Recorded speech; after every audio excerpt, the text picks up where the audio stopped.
আজকে আমার কোনো প্রোগ্রামে আসার কথা ছিল না। আমি বেসিক্যালি 15ই মার্চ আমার অফিসিয়ালি সব প্রোগ্রামগুলো ক্লোজ করেছি। তারপর আমি রেখেছিলাম কিছু সেমিনার, কিছু সোশ্যাল গ্যাদারিং। ঢাকাতে আমার কিছু সোশ্যাল গ্যাদারিং টাইপের প্রোগ্রাম ছিল, কিছু সেমিনার ছিল, কিছু ব্যাংকের এমডি যারা আছে এবং অ্যাডমিনিস্ট্রেশনাল অফিসার যারা আছে ওদেরকে নিয়ে কিছু মোটিভেশনাল টক ছিল ঢাকায়। ওগুলো শেষ করে আমি already prepare to go back to Malaysia. তো মাঝখানে এই নানা ভাইয়ের কারণে আজকে এখানে আসা আর কি। তো অনেকেই হয়তো পোস্টারে নাম দেখে আমাদেরকে জিজ্ঞেস করেছে, আপনি তো প্রোগ্রাম শেষ করছেন, বললেন যে 15ই মার্চ, আবার এখানে নাম কেন? তো বললাম যে এটা আসলে ফ্যামিলি প্রোগ্রাম, এটা নানা ভাইয়ের কারণে আসা, এটা অফিসিয়ালি ওইভাবে প্রোগ্রাম নয়। তো আলহামদুলিল্লাহ যে আমি আসতে পেরেছি, আল্লাহর শুকরিয়া জানাই। আল্লাহর কাছে কামনা করছি যে অল্প কিছু সময় আমরা কথা শুনবো, সরাসরি কোরআন থেকে শুনবো, পড়ি ইনশাআল্লাহ। কোরআন থেকে কথা শোনার সবচেয়ে বড় একটা ফজিলত হচ্ছে এই কথার মধ্যে কোনো গোজামিল নাই, কোনো ভুল নাই, কোনো সন্দেহ নাই। চিল্লায় বলেন ঠিক কিনা? এবং কেউ কি এই কোরআনের ব্যাপারে কোনো সন্দেহ, কোনো ভুল, কোনো ইনকনসিস্টেন্সি প্রমাণ দিতে পেরেছে? পারে নাই, পারবেও না। This is the book whereof there is no doubt, no suspicion in it, and a guidance to those who are muttaqin. আল্লাহ বললেন যালিকাল কিতাব লা রাইবা ফি হুদাল লিল মুত্তাকিন। এটা এমন বই যে বইয়ে কোনো ভুল নাই, কোনো সন্দেহ নাই, এবং মুত্তাকিনদের জন্য হেদায়েতের গাইড বুক করে এই বইটারে পাঠালো কে? আল্লাহ। এজন্য এই বইটা আমরা বুক সেলফের একেবারে উপরের তাকে রাখবো, যাতে ধুলা বালি আর মাকড়সার বাসা এটা ময়লা হয়ে থাকে। হ্যাঁ, কোথায় রাখবেন? একেবারে হাতের কাছে রাখবো, হাতের কাছে রাখবো। পৃথিবীর সবচাইতে নন্দিত এই কিতাবটা আজকে সবচাইতে বেশি নিগৃহীত, উপেক্ষিত। বুক সেলফে রাখে, তাও একেবারে উপরের তাকে, কারণ বছরে 1-2 বার কামে লাগে। কেউ মরলে, কথা বলেন, মারা গেছে, এখন সামনে বসে বসে কোরআন তেলাওয়াত করতে হবে। কোরআন এসেছে জীবিত মানুষদের জন্য। কোরআন নিজেও জীবিত কিতাব, আলোকিত করেও জীবিতদেরকে। চিল্লায় বলেন ঠিক কিনা? কিতাবুন হাই, জীবিত কিতাব, ওয়াকিং এনসাইক্লোপিডিয়া, চলমান বিশ্বকোষ। যাই জিজ্ঞেস করবেন তথ্যের সম্ভার, তথ্য উপাত্ত আর ইনফরমেশন এই কোরআনের ভেতরে আছে না নাই? মানব সমস্যার সব সমাধান আছে। এজন্য এই বইটাকে বলা হয় দ্য প্রবলেম সলভিং মেথোডোলজি। এই কোরআন আপনার সব প্রবলেমকে সলভ করে দেয়। It's not a problem creating methodology. এটা জীবনের কোথাও সমস্যা বাধায় না। কোরআন কোথাও সমস্যা লাগায়?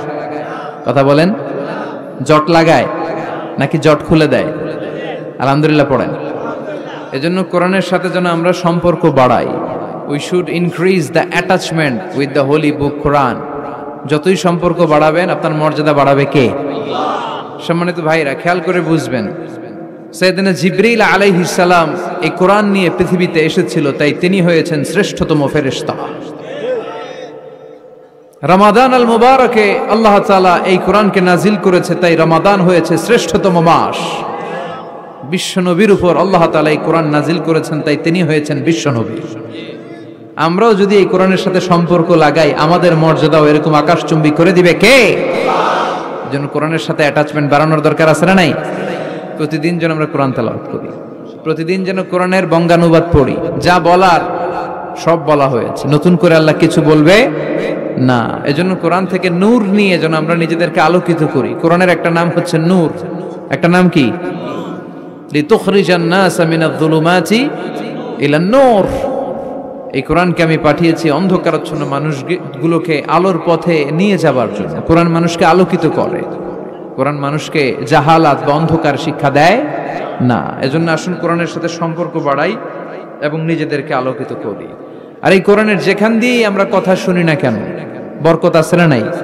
লা তুহসা আজাইবুহু ওয়ালা তাবলা গরাইবুহু ফিহি মাসাবিহুল হুদা ওয়া মানারুল হিকমা। কোরআনের আশ্চর্যান্বিতার কোনো শেষ নাই, কোনো শেষ নাই। যতই পড়বেন ততই আশ্চর্য হবেন। সুবহানাল্লাহ পড়বেন না? ওয়ালা তাবলা গরাইবুহু, এটা কখনো পুরাতন হবে না, জীর্ণ শীর্ণ হবে না। সূরা ফাতিহা যারা আমরা পড়েছি লক্ষ লক্ষ বার, যাদের বয়স 50 কিংবা 60, কত লক্ষ বার সূরা ফাতিহা পড়েছি, কোনো হিসাব আছে? তারপরেও কোনোদিন কি মনে হয়েছে যে সূরা ফাতিহাটা পুরান পুরান লাগে? 60 বছর ধরে সূরা ফাতিহা দিয়ে শুরু করছি নামাজ, কালকে থেকে কুল হুয়াল্লাহ দিয়ে শুরু করব, এরকম কেউ বলে কোরআন পুরান লাগে? চির নতুন, এভারগ্রিন, সবুজ, চিরসবুজ, চিরনতুন, এটা কখনো পুরাতন হয় না। ফিহি মাসাবিহুল হুদা, কোরআনে আছে হেদায়েতের মশাল, ওয়া মানারুল হিকমা, আর কোরআন হচ্ছে বিজ্ঞানের সুউচ্চ মিনার। কোরআনের ভিতরে বিজ্ঞানের তথ্যপত্র আছে না নাই? আপনি কোরআনে বর্ণিত cosmic symbols, natural phenomena, scientific indications গুলো যদি পড়েন আপনি অবাক হবেন, কপাল ঘষে ঘষে আল্লাহর সিজদা দিবেন, ঠিক কি না? এজন্য আসুন কোরআনের সাথে সম্পর্ক বাড়াই, প্রতিদিন কোরআন পড়ব, ধীরস্থির ভাবে পড়ব। ওয়ারাত্তিলিল কোরআনা তারতিলা। আনাস রাদিয়াল্লাহু তাআলা আনহুকে জিজ্ঞেস করা হলো, আনাস, আল্লাহ রাসূলের কাইফা কানা কিরাআতু রাসূলিল্লাহ, আল্লাহ রাসূলের কিরাত কেমন ছিল? তিনি বললেন, কানাত মাদ্দান, আল্লাহ রাসূল সাল্লাল্লাহু আলাইহি ওয়াসাল্লাম টেনে টেনে তেলাওয়াত করতেন, টেনে টেনে তেলাওয়াত করতেন। এই যে একটু আগে তেলাওয়াত হচ্ছিল সূরাতুল মুলকের, কত সুন্দর টেনে টেনে সে পড়েছে, এইভাবে বিষ্ণু সাল্লাল্লাহু আলাইহি ওয়াসাল্লাম টেনে টেনে পড়তেন। উম্মে সালামা রাদিয়াল্লাহু তাআলা আনহাকে জিজ্ঞেস করা হলো, কাইফা কানাত কিরাআতু রাসূলিল্লাহ ইয়া উম্মুনা, ইয়া উম্মানা, আমাদের মাতা, আমাদের প্রিয় নবীর তেলাওয়াত কেমন ছিল? উম্মে সালামা বললেন, কানা রাসূলুল্লাহ ইউকাত্তিউ বাইনা কিরাআতিহি আয়াতান আয়া, আল্লাহ রাসূল সাল্লাল্লাহু আলাইহি ওয়াসাল্লাম এক আয়াত এক আয়াত করে থেমে থেমে কোরআন তেলাওয়াত করতেন। পড়েন সুবহানাল্লাহ। এক আয়াত পড়তেন, থামতেন, আবার আরেক আয়াত শুরু করতেন, আবার আরেকটা আয়াত পড়তেন, আবার থামতেন, আরেক আয়াত শুরু করতেন। প্রতিটা অক্ষর, প্রতিটা উচ্চারণ কেটে কেটে দেখা যেত, বোঝা যেত। চিল্লায় পড়েন আল্লাহু আকবার। আর আমাদের তেলাওয়াতের কি অবস্থা? তারাবির নামাজের কি অবস্থা? আমাদের মেটন ঘরের কি অবস্থা? জাপানের বুলেট ট্রেন ফেল, ঠিক কিনা? কোন দিক দিয়ে আযাবের আয়াত যায়, কোন দিক দিয়ে জান্নাতের আয়াত যায়, কোন দিক দিয়ে সূরা ইয়াসিন গেল, কোন দিক দিয়ে আর রহমান গেল, কোথায় সূরা ইউসুফ গেল, কেউই টের পায় না। রুব্বা খারিলিল কুরআন ওয়াল কুরআনু ইয়ালআনুহু, কোরআনের অনেক কারি আছে, তেলাওয়াতকারী আছে, আবৃত্তিকারী আছে, যাদেরকে কোরআন রহমত, মার্সি এন্ড ব্লেসিংস না দিয়ে গজব দেয়, লাআনত দেয়। আল্লাহ ওই ধরনের তেলাওয়াত থেকে তুমি আমাদের বাঁচাও। আমরা আজকে সূরাতুল জুমুআহ থেকে কিছু কথা শুনবো ইনশাআল্লাহ। পড়েন। আল্লাহ পবিত্র কোরআনুল কারীম 114টা চ্যাপ্টার দিয়েছে, আমরা জানি। এর মধ্যে একটা চ্যাপ্টার আল্লাহ দিয়েছে একটা দিনের নামে, শ্রেষ্ঠতম দিন। আমরা এটারে শুক্রবার বলি, আসলে বলা উচিত জুমাবার। কি বার? জুমাবার। সূরাটার নাম হচ্ছে সূরাতুল জুমুআহ। আমার সাথে সাথে বলেন সূরাতুল জুমুআহ। সবাই বলেন সূরাতুল জুমুআহ। অনেকে বলে ফেলে জুমা, জুমা। আসলে আরবিতে শুদ্ধ উচ্চারণটা হচ্ছে জুমুআহ, সূরাতুল জুমুআহ। এই সূরাতে দুইটা রুকু আছে, আমরা দ্বিতীয় রুকু থেকে কথা শুনবো। এই সূরাটা মাদানী সূরা। কি সূরা? সবাই বলেননি। এই সূরাটা কি সূরা? এই সূরাটি হচ্ছে আল কোরআন আল কারীমের ধারাক্রম অনুসারে ৬২ নাম্বার সূরা। কত নাম্বার? এই সূরার আয়াত সংখ্যা ১১। আয়াত সংখ্যা? আচ্ছা, এবার আমি প্রশ্ন করে আপনারা উত্তর দেন। বলেন তো, কোরআনের সূরার যে ধারাক্রম এই অনুসারে এই সূরাটা কত নাম্বার সূরা? মাশাআল্লাহ। এই সূরার আয়াত সংখ্যা? এই সূরাটি মাক্কি সূরা। হ্যাঁ, মনে থাকবে? এই সূরার দ্বিতীয় রুকুর আলোকে আমরা একটু করে জানবার চেষ্টা করব, what is the significance of জুমা ডে। জুমার দিনের তাৎপর্য কি, মহিমা কি, ইম্পর্টেন্স কি, গুরুত্ব কি, এবং আমাদের করণীয় ও বর্জনীয় কি, ইনশাআল্লাহ পড়েন। তার আগে আমরা status of the day of জুমা, জুমার দিনের মর্যাদা সম্পর্কে কিছু কথা শুনবো, ইনশাআল্লাহ পড়েন। এই জুমার দিনকে বিশ্বনবী সাল্লাল্লাহু আলাইহি ওয়াসাল্লাম ঈদের দিন বলেছেন। কিসের দিন? বিশ্বনবী সাল্লাল্লাহু আলাইহি ওয়াসাল্লাম তাবারানীর বর্ণনায় বললেন, হাযা ইয়াউমুন জাআলাহুল্লাহু লাকুম ঈদান। এই জুমার দিনটা এমন দিন যে দিনটাকে আল্লাহ তাআলা তোমাদের জন্য ঈদের দিন বলে অ্যানাউন্স করেছে। এটা ঈদের দিন, এটা খুশির দিন, এটা আনন্দের দিন। এজন্য জুমার দিনে আমরা একটু আনন্দ খুশি করি না? আনন্দ খুশি করি, এটা করা সুন্নাহ, কারণ এটা ঈদের দিন। আল্লাহ তাআলা এটা এই দিনটাকে আমাদের জন্য ঈদের দিন হিসেবে ঘোষণা করেছেন। সুন্নাতুল্লাহি ফিত তাফদীল। এই পৃথিবীতে আল্লাহর একটা সুন্নাত হচ্ছে আল্লাহ এক এক জিনিসের উপর এক এক জিনিসকে প্রাধান্য দেন। ফাদ্দালা জামানান আলা জামান, কামা ফাদ্দালা মাকানান আলা মাকান ওয়া ইনসানান আলা ইনসান। বিশ্বনবী ব্যক্তির উপর ব্যক্তিকে প্রাধান্য দেন। বিশ্বনবীর যে স্ট্যাটাস, গোটা বিশ্বের কারো এই স্ট্যাটাস আছে? সুবহানাল্লাহ কইবেন না? as a father, as a teacher, as a lawgiver, as a lawmaker, as a philosopher, as a commander, as a messenger, Muhammad is the superman of the world. স্বামী হিসেবে, নেতা হিসেবে, নবী হিসেবে, দার্শনিক হিসেবে, আইন প্রণেতা হিসেবে মুহাম্মদ সাল্লাল্লাহু আলাইহি ওয়াসাল্লাম হচ্ছেন গোটা বিশ্বের একজন সুপারম্যান। সুবহানাল্লাহ পড়েন। এই সুপারম্যানের সাথে পৃথিবীর কারো কোনো তুলনা হতে পারে? বিশ্বনবীর সাথে কারো কোনো কম্প্যারিজন হতে পারে? He is out of any kind of comparison. অসাধারণ ব্যক্তিত্ব। তিনি মানুষ কিন্তু অসাধারণ মানুষ। তিনি মানব কিন্তু তিনি মহামানব। চিল্লায় বলেন ঠিক কিনা? তাহলে ফাদ্দালা ইনসান আলা ইনসান, বিশ্বনবীকে আল্লাহ তাআলা সব নবীদের উপরও প্রাধান্য দিয়েছেন। তিনি শুধু আমাদেরই নবী নন, তিনি নবীদেরও নবী। তার মানে ব্যক্তি ব্যক্তিতে পার্থক্য আছে না নাই? তারপরে রব্বুল আলামিন এই জমিনের বুকে এলাকার উপর এলাকাকে প্রাধান্য দিয়েছেন। গোটা বিশ্বের মধ্যে সবচাইতে দামি শহরের নাম হলো মক্কা শহর। ঠিক কিনা? মক্কা শহরের সমতুল্য মর্যাদা পৃথিবীর আর অন্য কোনো শহরের আছে?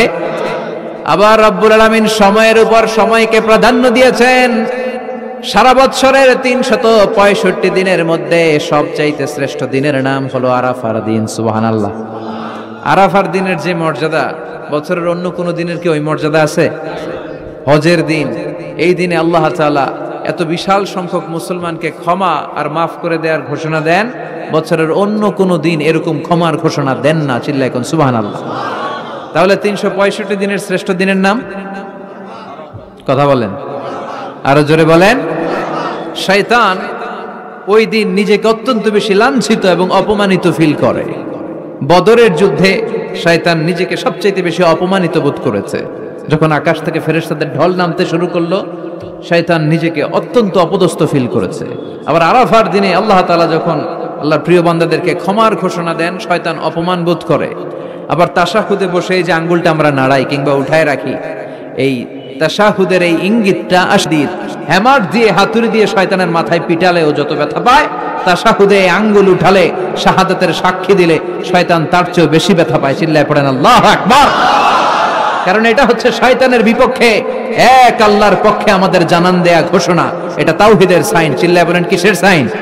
তাওহীদেরই মুর্শিদ আমার মুহাম্মাদের নাম বলো, মুহাম্মাদের নাম। আল্লাহর নাম জপলে বুঝতে পারি আল্লাহরই কালাম বলো, মুহাম্মাদের নাম। ওই নামেরই রশি ধরে যাই আল্লাহর পথে, ওই নামেরই ভেলায় চড়ে ভাসি নূরের স্রোতে।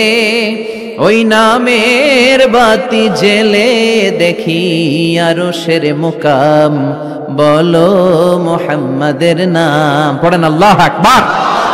তাহলে শয়তানের বিপক্ষে এক আল্লাহর পক্ষে এটা হচ্ছে শাহাদাতের চিহ্ন। সুবহানাল্লাহ পড়েন।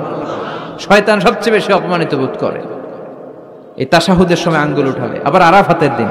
তাহলে বোঝা গেল 365 দিনের মধ্যে শ্রেষ্ঠ দিন কোন দিন? সবাই বলতে হবে। এবার বলেন 365টা রাতের মধ্যে শ্রেষ্ঠ রাত কোন রাত? কদরের রাত। ঠিক কিনা? ইন্না আনজালনাহু ফি লাইলাতিল কদরি ওয়া মা আদরাকা মা লাইলাতুল কদর, লাইলাতুল কদরি খায়রুম মিন আলফি শাহর। সুবহানাল্লাহ পড়েন। হাজার মাসের চেয়ে সেরা। বিশ্বনবী মদিনাতে কাঁদছেন। বিশ্বনবীর মন খারাপ। মন খারাপের কারণ হচ্ছে আগের যুগের উম্মতের বয়স আর হায়াত ছিল অনেক বেশি। কেউ পেয়েছে 3000, কেউ 1000, কেউ 500। বিশ্বনবী কাঁদে আর টেনশন করে, হায় রে আমার গুনাহগার উম্মতের কি হবে? কারণ বিশ্বনবী বলেছেন আমারু উম্মতি মা বাইনা 60 ইলা 70। আমার গুনাহগার উম্মতেরা 60 থেকে 70 মধ্যে সব মরে যাবে অন এন এভারেজ। মেটংগরের কি অবস্থা? কত বছর বাঁচে? 90 আছে কে দেখি তো?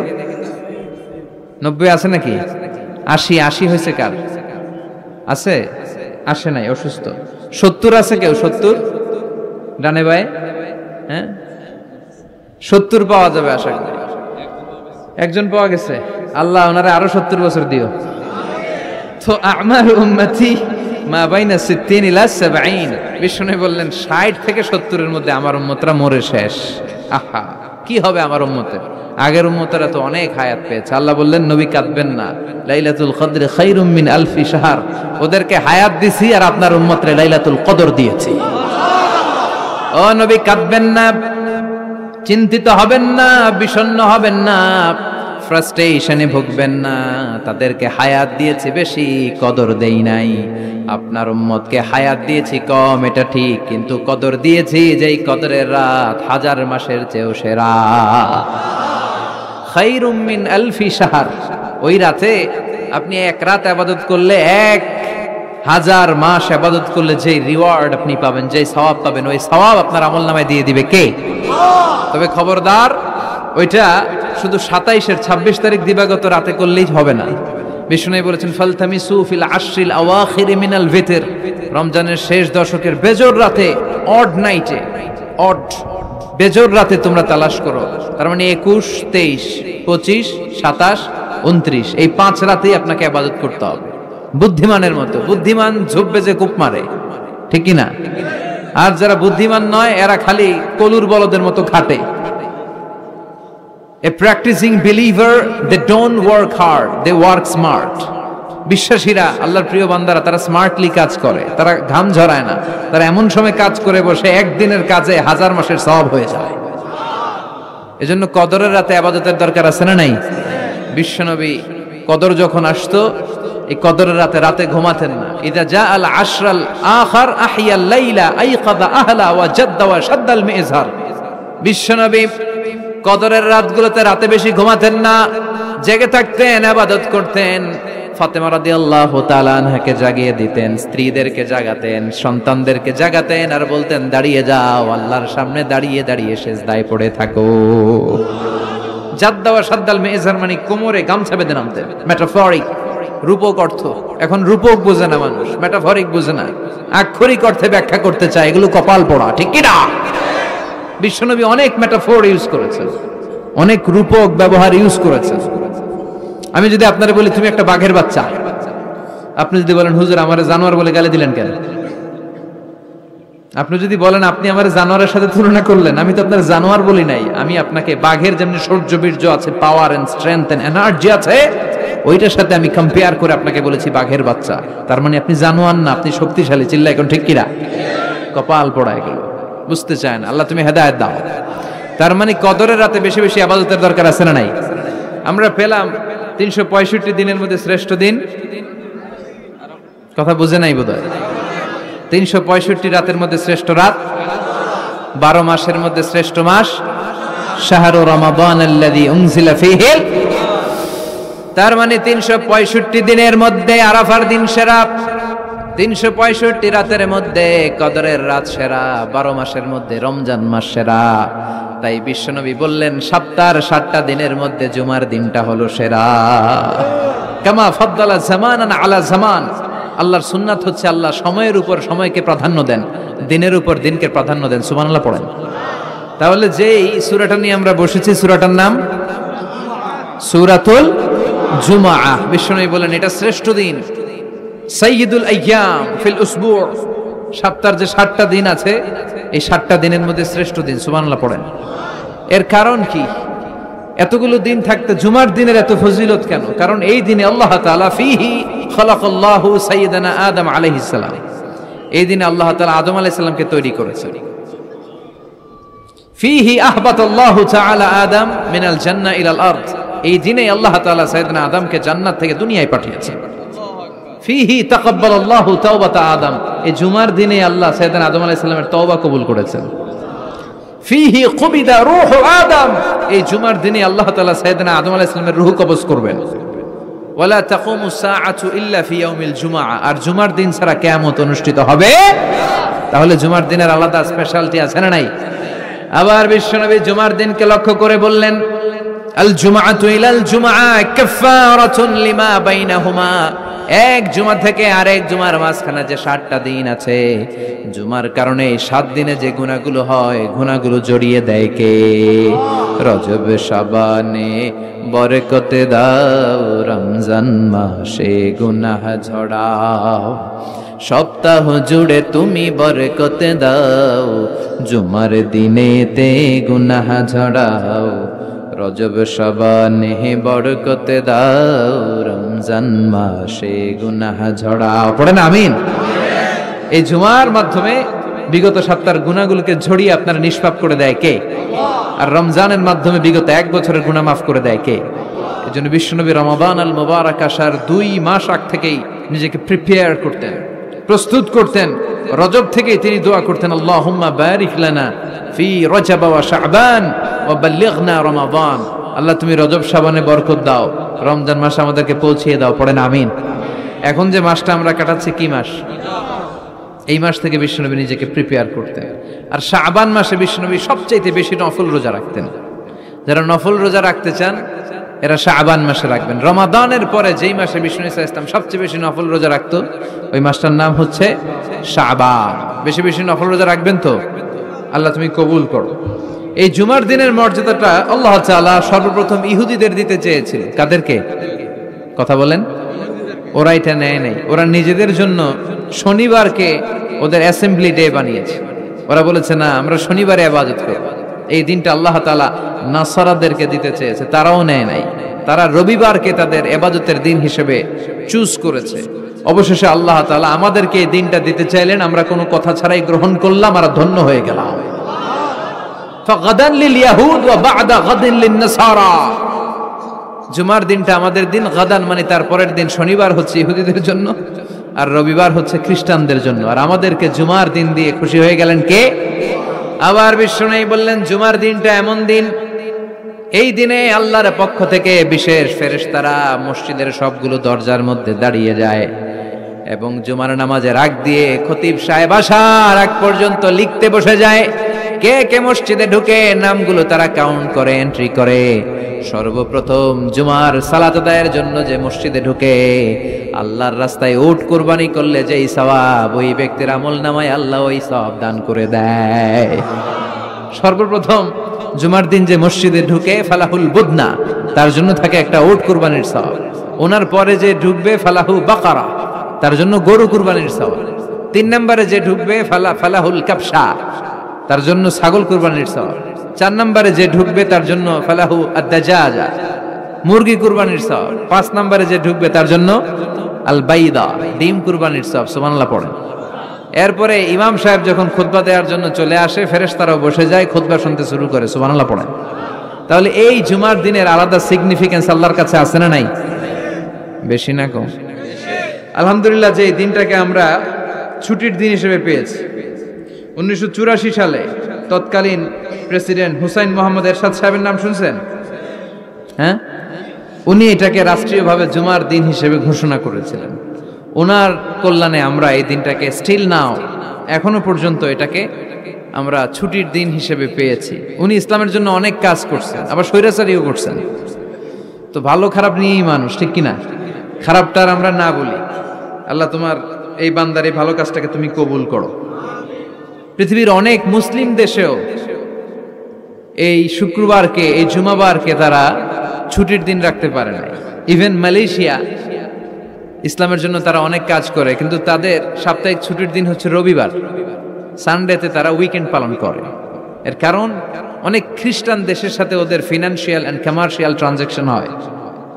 তো শুক্রবারে যদি এই কাজ করে, জুমার দিনে যদি এই কাজ করে, আর রবিবারে যদি তারা করতে না পারে, তাহলে একদিন তারা পিছিয়ে যায়। এই ফিনান্সিয়াল ট্রানজাকশনকে ঠিক রাখার জন্য রবিবারে মালয়েশিয়াতে ছুটির দিন হিসেবে ঘোষণা দিয়েছে। কিন্তু বাংলাদেশে সাপ্তাহিক ছুটির দিন কোনটা? খুশি না বেজার? চিল্লায় পড়ে আলহামদুলিল্লাহ। এজন্য রব্বুল আলামিন বলেন, ইয়া আইয়ুহাল্লাযীনা আমানু ইযা নুদিয়া লিস-সালাতি মিন ইয়াউমিল জুমআতি ফাসআউ ইলা যিকরিল্লাহি ওয়া যারুল বাই', যালিকুম খায়রুল লাকুম ইন কুনতুম তা'লামুন। সুবহানাল্লাহ পড়েন। আল্লাহ ডেকে বলে, গোলাম ও আমার ইমানদার বান্দারা, আমার বিশ্বাসী বান্দারা, জুমার সালাতের জন্য যখন আজান দিয়ে দেয়া হয়, ফাসআউ ইলা যিকরিল্লাহ, আল্লাহর স্মরণের দিকে তোমরা ধাবিত হও। ওয়াযারুল বাই', কেনা বেচা বন্ধ করে দাও। যালিকুম খায়রুল লাকুম ইন কুনতুম তা'লামুন, এটাই তোমাদের জন্য কল্যাণকর যদি তোমরা জানতে। সুবহানাল্লাহ পড়েন। অবিশ্বাসীরা কারা? মানে আমরা, আমাদেরকে অ্যাড্রেস করে কথা বলছেন, ভাল লাগে না? আল্লাহ যখন আমাদেরকে ডাক দেয় ভাল লাগে আপনাদের?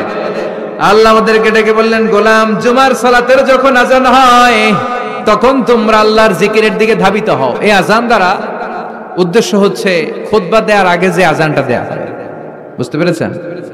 খুতবা দেওয়ার আগে একটা আজান দেয়া হয় না? দুর্ভাগ্যবশত এই দেশে ওই আজানটা খুব আস্তে আস্তে দেয়, ইমাম সাহেবের মুখের সামনে এসে ছোট্ট ছোট্ট করে দেয় যাতে কেউ শুনতে না পারে, দেয় না এরকম? কিন্তু গোটা বিশ্বে রফিক ভাই এই আজানটাও মাইকে দেয়, এই আজানটাও মাইকে দেয়। আপনাদের এই চান্দোলাতে এবার আমি জুমা পড়ালাম না, দেখলাম এইখানেও আমার সামনে, আমার কানের সামনে এসে এসে আমারে শোনাইতেছে। তাই আমি বললাম এটা মাইকে দেন, জোরে দেন। বলা হচ্ছে যে না, আশেপাশে ডিস্টার্ব হবে। কিন্তু সুন্নাহ হচ্ছে আজান মানে অ্যানাউন্সমেন্ট। আযান বিমা'না আল ই'লান, অ্যানাউন্সমেন্ট, ঘোষণা। তো ঘোষণা আসতে দিলে হবে? কথা বলেন। এটাও জোরে দেয়া সুন্নাহ, এটাও আওয়াজ করে দেয়া সুন্নাহ। কি কারণে এদেশে দেয় আল্লাহু আ'লাম, আল্লাহু আ'লাম। গোটা বিশ্বে আপনি দেখবেন, আপনারা যারা হজ উমরা গিয়েছেন দেখবেন এই আজানটাও মাইকে দেয়, জোরে দেয়, যাতে লোকজন তাড়াতাড়ি চলে আসে। মূলত এই আজানটাই জুমার আজান। এর 1 ঘন্টা আগে আমরা বাংলাদেশে যেটা দেই, এটা আল্লাহ রাসূল সাল্লাল্লাহু আলাইহি ওয়াসাল্লামের জামানায় ছিল না, এটা সাইয়েদনা আবু বকরের জামানায় ছিল না, ওমরে ফারুকের জামানায় ছিল না। এটা শুরু হয়েছে সাইয়েদনা উসমান যুন্নুরাইনের জামানা থেকে। তখন মুসলিম ওয়ার্ল্ড খুব বেশি এক্সপান্ড করতে শুরু করলো, বাড়তে শুরু করলো। মুসলমানদের সংখ্যা অনেক বেড়ে গেল, মসজিদে গিজ গিজ করে লোকজন জায়গা হয় না। তো তখন মানুষ যেন জুমার সালাতের এই বরকত, এই মার্সি ব্লেসিংস থেকে বঞ্চিত না হয়ে যায়, মানুষকে আগ থেকে সতর্ক করার জন্য মদিনায় একটা বাজার আছে সুক জাওরা। এই সুকে জাওরার এখানে উনি এই নতুন একটা আজানের প্রচলন করলেন। আলহামদুলিল্লাহ পড়েন, এটাও সুন্নাত, এটা সুন্নাতে উসমান।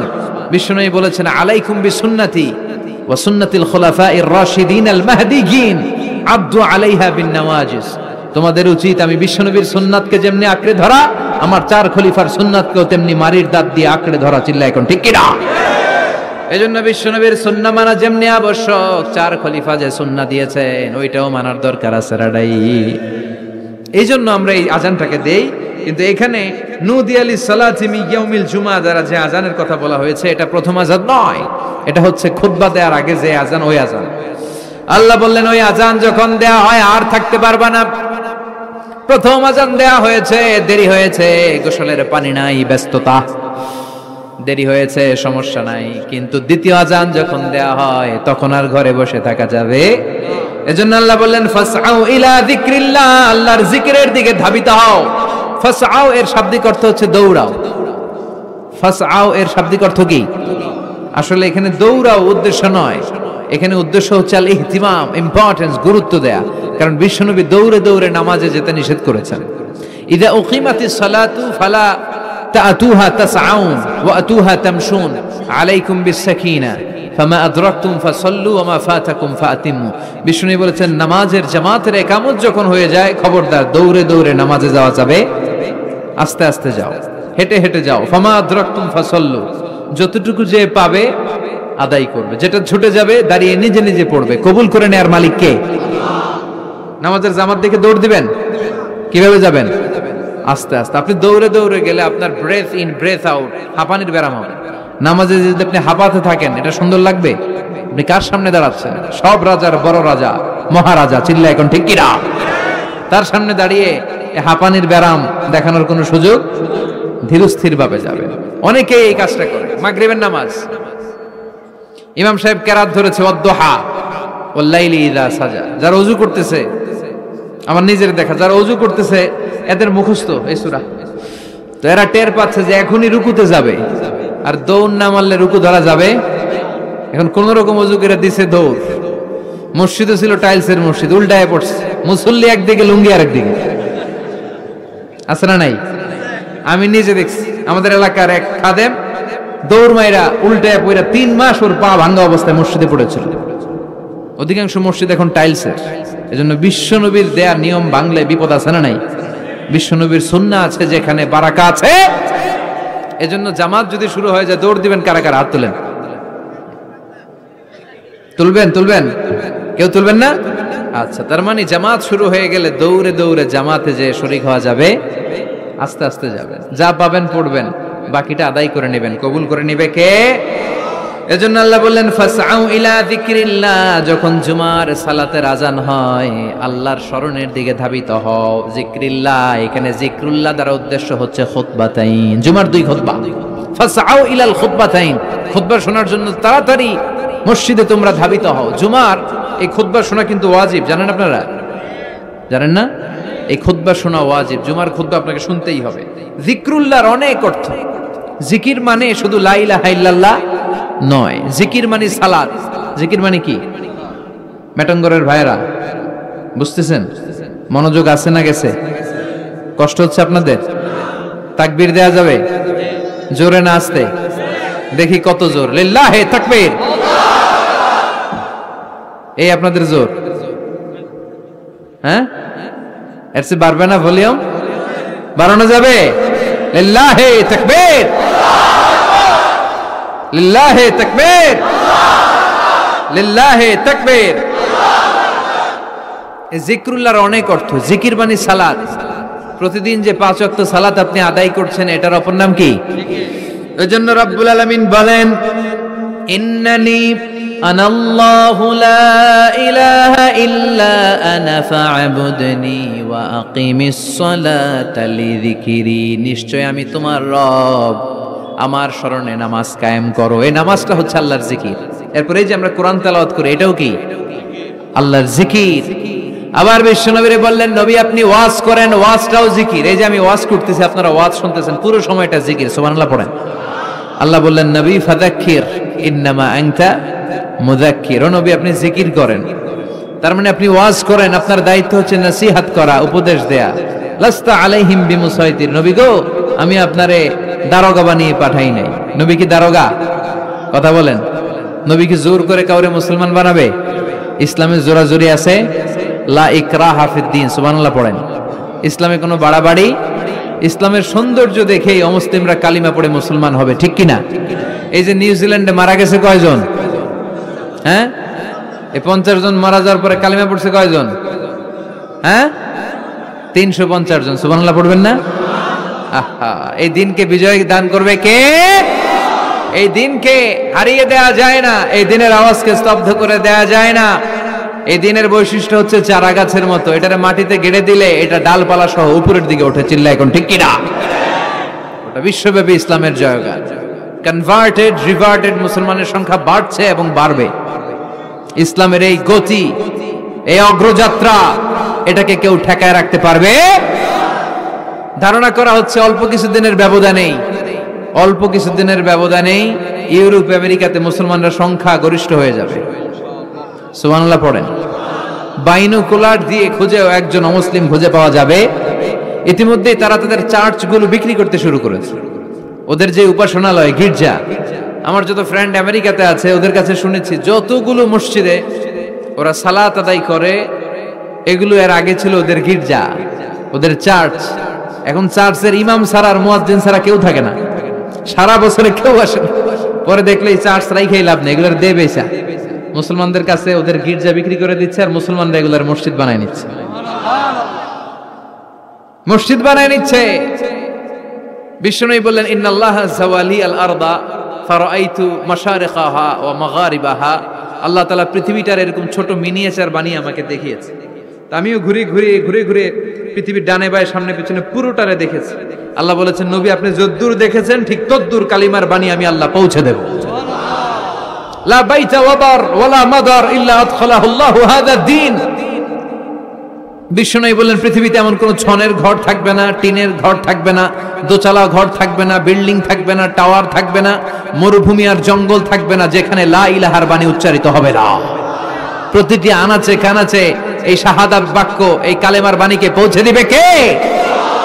এজন্য we are proud of as a Muslim. আমরা ইসলাম ধর্ম গ্রহণ করার কারণে অহংকার বোধ করি, গর্ববোধ করি, আল্লাহ শুকরিয়া করি, ঠিক কিনা?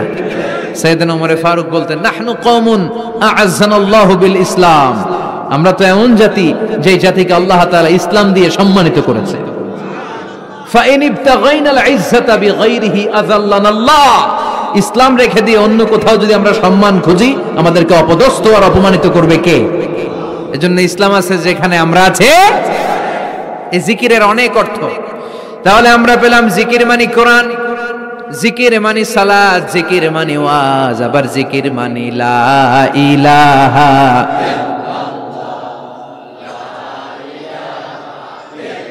সুবহানাল্লাহ, আলহামদুলিল্লাহ, লা ইলাহা,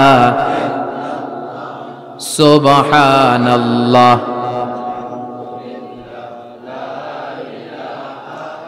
লা ইলাহা ইল্লাল্লাহ, মুহাম্মাদুর রাসূলুল্লাহ সাল্লাল্লাহু আলাইহি ওয়াসাল্লাম। তার মানে জিকির মানে সালাত, জিকির মানে কোরআন, জিকির মানে ওয়াজ, আবার জিকির মানে লা ইলাহা।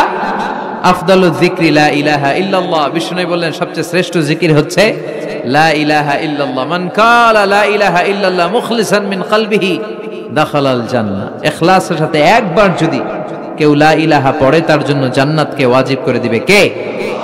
আবার বিষ্ণু বললেন লা ইয়াজালু লিসানুকা রাতবান মিন যিকরিল্লাহ।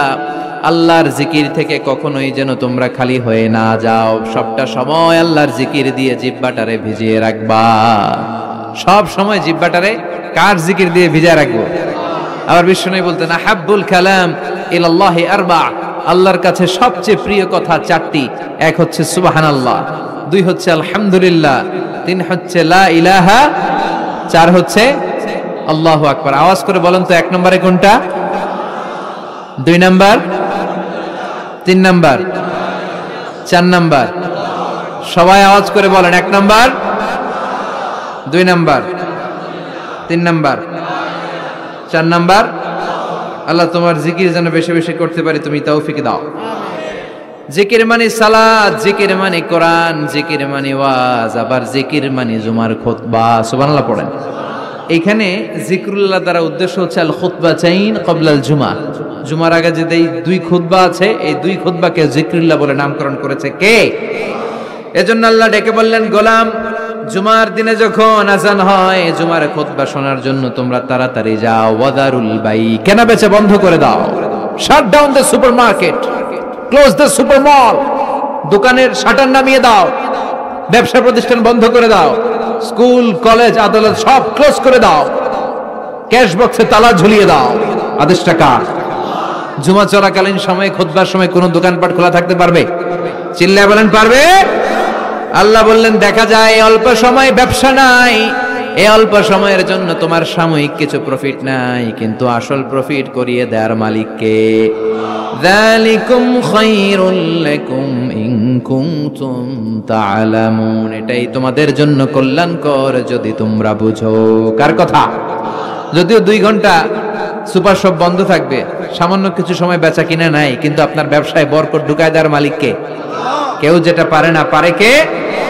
এরপর আল্লাহ বললেন ফাইদা কুদিয়াতিস সালাতু ফান্তাশিরু ফিল আরদি ওয়াবতাগু মিন ফাদলিল্লাহ ওয়াযকুরুল্লাহা কাসীরান লাআল্লাকুম তুফলিহুন। সুবহানাল্লাহ পড়েন। এবার আল্লাহ বললেন গোলাম যখন সালাত শেষ হয় জমিনের মধ্যে ছড়িয়ে পড়ো, আর জমিনের মধ্যে আমার অনুগ্রহ আর রিজিক তালাশ করো, বেশি বেশি আমার জিকির করো। সফলতা দান করবে কে? ইসলামের দেয়া বিধিনিষেধ হচ্ছে নামাজ শেষ আপনি জমিনে চলে যাবেন। নামাজ যখন শেষ হয়ে যায় আপনি মসজিদ থেকে বের হয়ে যাবেন, ছাত্র চলে যাবে তার কলেজে, টিচার চলে যাবে শিক্ষকদের কমন রুমে, মেম্বার অফ দ্য পার্লামেন্ট চলে যাবে পার্লামেন্টে, ঠিক কিনা? কৃষক চলে যাবে মাঠে। সালাত শেষ হওয়ার পরে মসজিদে বসে থাকা যাবে? কথা বলেন। ফান্তাশিরু ফিল আরদ। ওমরে ফারুক যখন খলিফা তখন তিনি জোহরের সালাতের পরে দেখলেন মসজিদে কিছু লোক গোল হয়ে বসে আছে। মাঝে মাঝে কিছু লোক গোল হয়ে বসে থাকে না? জরুরি কাজ থাকলে বসে থাকবেন, কিন্তু কাজ না থাকলে বসে থাকা যাবে? কারণ সমাজকে দেয়ার অনেক কিছু আছে, দায়িত্ব পালনের বোঝা বোঝা দায়িত্ব আছে। চিল্লা এখন ঠিক কিনা? ওমরে ফারুক দেখলেন জোহরের সালাত শেষ, কিছু লোক গোল হয়ে বসে জিকির করে। আসরের নামাজের ইমামতি করতে আসলেন মসজিদে নববীতে। আসরের সালাতের পরও তিনি দেখলেন গোল হয়ে ওই লোকগুলোই জিকির করে। ইয়ামানি লোক। কোন দেশি? ইয়ামানি লোকগুলো মসজিদে বসে বসে জিকির করতেছে। মাগরিবের সালাতে তিনি ইমামতি করতে আসলেন, এসে দেখলেন নামাজ শেষে ওই আগের লোকগুলোই মসজিদে বসে বসে গোল হয়ে জিকির করে। কয় ওয়াক্ত দেখলেন তাদেরকে? সবাই বলেন, আরো জোরে বলেন। 3 ওয়াক্ত একই লোকদেরকে দেখে ওমরে ফারুক এবার জিজ্ঞেস করলেন, মান আনতুম, তোমরা কারা? তোমরা কারা? তারা বলল, নাহনু আল মুতাওয়াক্কিলুনা আলাল্লাহ, আমরা আল্লাহর উপর তাওয়াক্কুলকারী। তো তোমরা যে আল্লাহর উপর তাওয়াক্কুলকারী, আপনারা শুনতেছেন? এদিকে ডানে বায়ে কি হয়েছে? প্রধান অতিথি চলে আসছে, আলহামদুলিল্লাহ। আলহামদুলিল্লাহ পড়ি সবাই। আমাদের আজকের প্রোগ্রামের প্রধান অতিথি চলে আসছে। জি, ওনার জন্য বসার ব্যবস্থা করেছেন? জি জি, ওনাকে বসতে দেন। ও আচ্ছা, ওনার ছেলে। জি, আসেন, আহলান ওয়া সাহলান, প্লিজ হ্যাভ এ সিট, বসেন। আওয়াজ করবেন না, কারো কোনো আওয়াজ না, ওনাকে বসায় দেন। 3 ওয়াক্ত যখন দেখতে পেলেন লোকগুলো বসে বসে জিকির করে, ওমরে ফারুক জিজ্ঞেস করলেন, মান আনতুম, এদিকে তাকান, আমার দিকে তাকান। মান আনতুম, আপনারা কারা? এরা বলল, নাহনুল মুতাওয়াক্কিলুনা আলাল্লাহ, আমরা আল্লাহর উপর তাওয়াক্কুলকারী।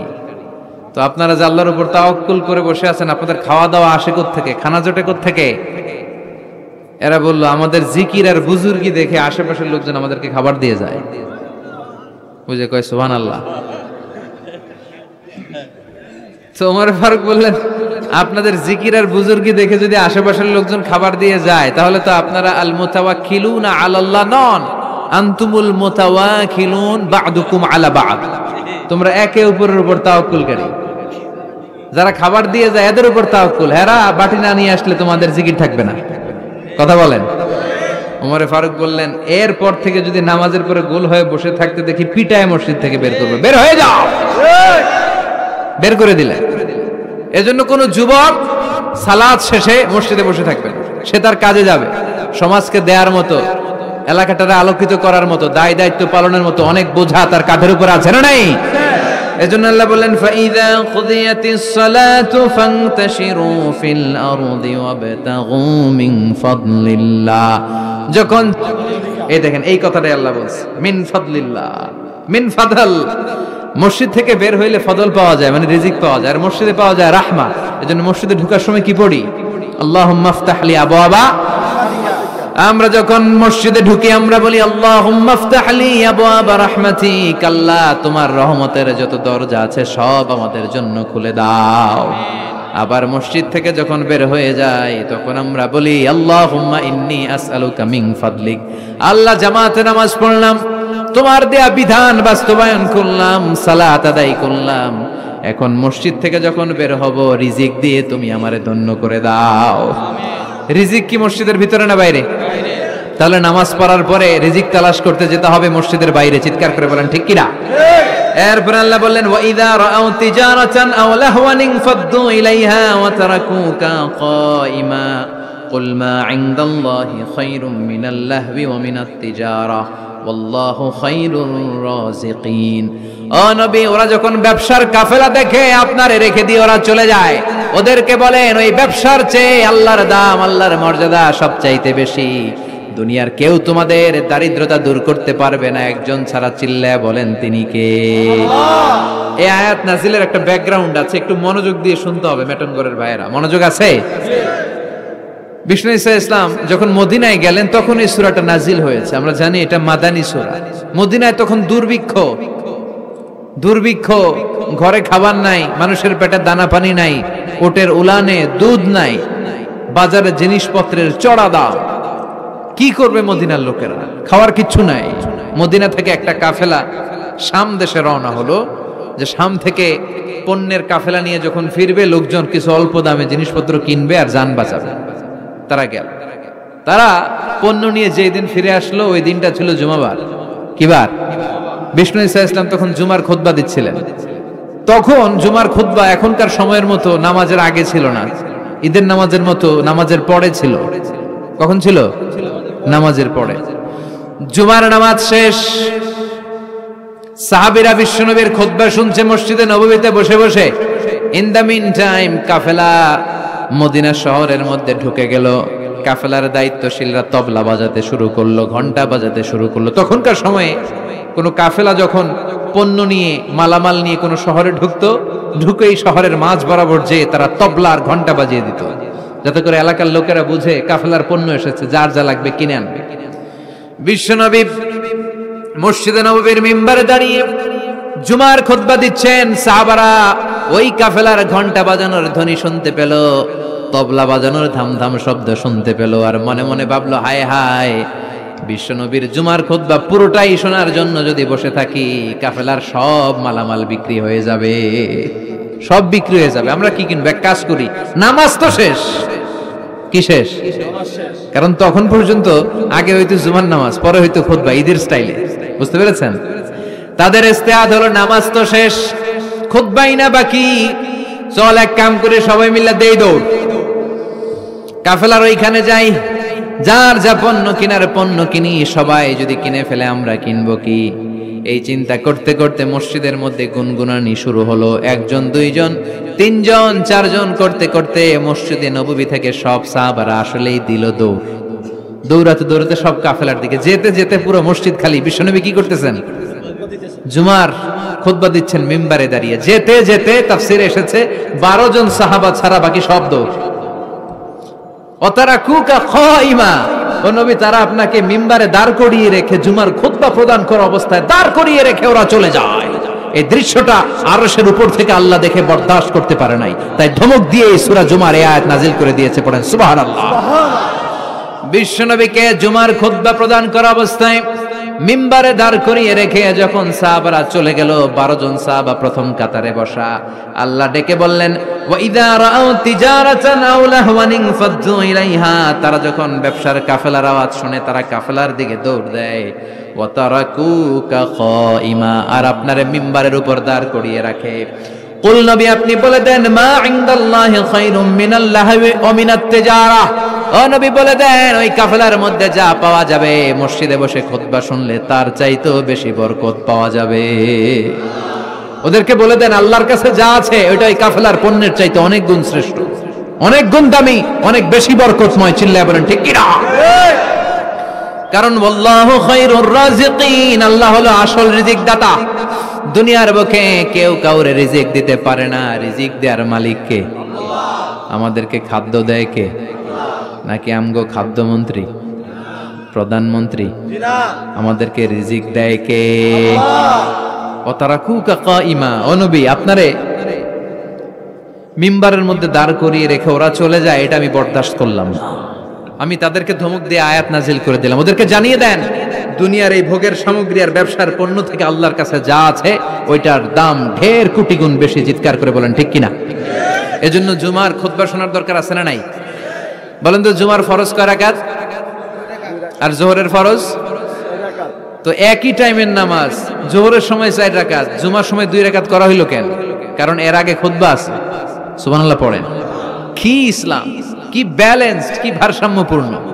যেহেতু খুতবা আছে, এখানে সময় লাগবে, এজন্য জোহরের 4 রাকাতকে জুমার ভেতরে 2 রাকাত করে দেয়া হয়েছে। কোন আল্লাহু আকবার, মিনিমাইজ করে দেয়া হয়েছে, শর্টকাট করে দেয়া হয়েছে। এজন্য জুমার খুতবা শোনা ওয়াজিব, খুতবা শোনা গুরুত্বপূর্ণ।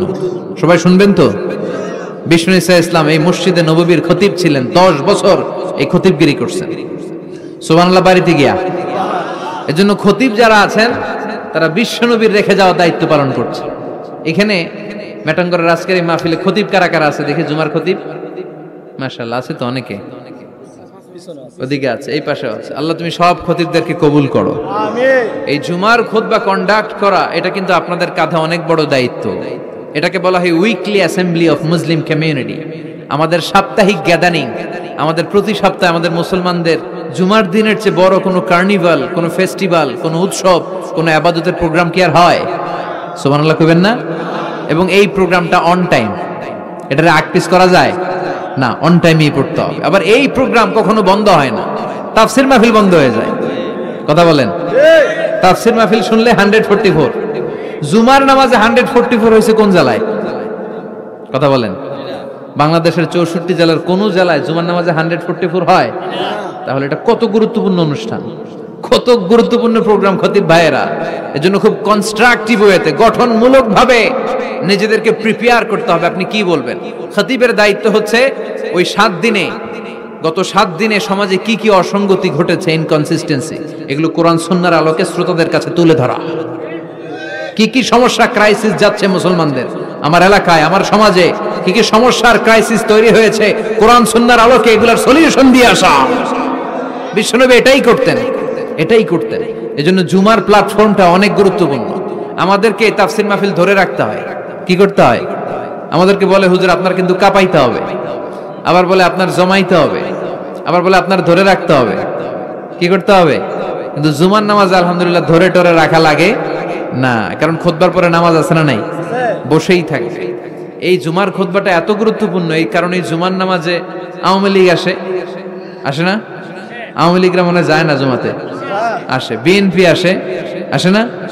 তারপরে জাতীয় পার্টি আসে, তারপরে জামাত ইসলাম আসে, তাবলীগের ভাইরা আসে, পীর সাহেবের মুরিদরা আসে। হ্যাঁ, যত দল মত বাংলাদেশে হতে পারে সব দল মতের লোকেরা জুমার দিনে মসজিদের ভেতরে হাজির আছে না নাই? এজন্য এটা অনেক গুরুত্বপূর্ণ। বিশ্বনবী নিজে মসজিদে নববীতে কাউকে এই দায়িত্বটা দেয় নাই, নিজে মিম্বারে দাঁড়িয়ে 10টি বছর খুতবা প্রদান করেছেন। সুবহানাল্লাহ পড়েন। বিশ্বনবী মসজিদে নববীর মিম্বারে দাঁড়িয়ে খুতবা দিচ্ছেন। হঠাৎ বিশ্বনবীর কলিজার টুকরা, বিশ্বনবীর সুগন্ধি হাসান আর হুসাইন রাদিয়াল্লাহু তাআলা আনহুমা ঘর থেকে বের হয়ে সাহাবাদের কাতারের সামনে দিয়ে দৌড়াদৌড়ি শুরু করে দিয়েছে। আমরা অনেক সময় বাচ্চাদেরকে দৌড়াদৌড়ি করতে দেখলে রেগে যাই। ম্যাটং ঘরে আলহামদুলিল্লাহ এই ঝামেলা নাই। আপনাদের এই সমস্যা, এগুলো করবেন না। বাচ্চাদেরকে মসজিদে আসতে দিবেন, ওরা একটু লাফালাফি দুষ্টামি চিল্লাচিল্লি করবে, আর ওরা চিল্লাচিল্লি করলেই ভাল লাগে, ঠিক কিনা? বাচ্চা লাফ না দিয়ে 80 বছরের বুড়া যদি লাফ দেয় ভাল লাগবে দেখতে? তো ওরাই তো লাফ দেবে, লাফালাফি করবে, চিৎকার চেঁচামেচি করবে। বাচ্চাদেরকে মসজিদে নিয়ে আসবেন। তুরস্কের অনেক মসজিদের মধ্যে ফেস্টুন দিয়ে লেখা থাকে, সালাত চলা অবস্থায় পেছনে যদি বাচ্চাদের কিচিমিচির চিৎকার আর চেঁচামেচির আওয়াজ শুনতে না পাও, তাহলে ভবিষ্যৎ প্রজন্ম নিয়ে তোমাদেরকে ভয়ে থাকতে হবে।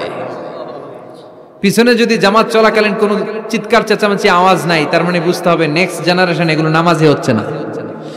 আর তারাবি চলাকালীন অবস্থায় পিছনে যদি চিৎকার চেঁচামেচি হই হল্লোড় থাকে, তাহলে বোঝা যাবে আমার ছেলে মেয়ে, আমার নাতিপুতি সবগুলো নামাজি হচ্ছে।